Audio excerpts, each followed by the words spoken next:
So let's talk about what the meeting looks like. And basically, there's a few different types of meetings that you can have. It could be your classic appointment. You set an appointment, you go out to someone's office.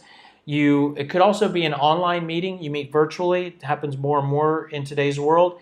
It could be meeting someone over coffee, over dinner, over a drink. And like I said, it could be an extended cold call. So you're kind of calling them and you end up talking to them for 20, 30 minutes on the same conversation. Then you're basically flowing into the meeting at the same time. It could also be meeting someone at an event. Maybe you met them at the event and you just end up talking to them for an extended period of time. Now, there are some goals for the meeting that are slightly different. So in the initial contact, we were just pre-qualifying the prospect, which is determining, does it even make sense for us to talk? Now you're going to take that to a deeper degree and you want to qualify the prospect. So this is determining, is this prospect for real? Is this someone that's worth me spending my valuable time with?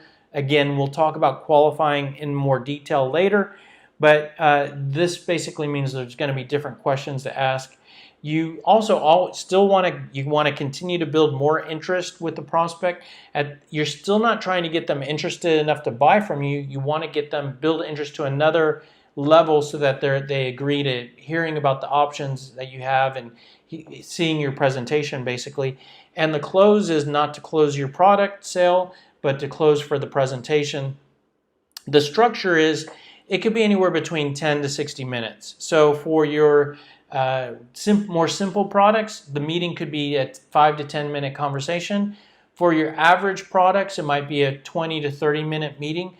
For your more complex products or deeper conversations, it might be a 60-minute meeting.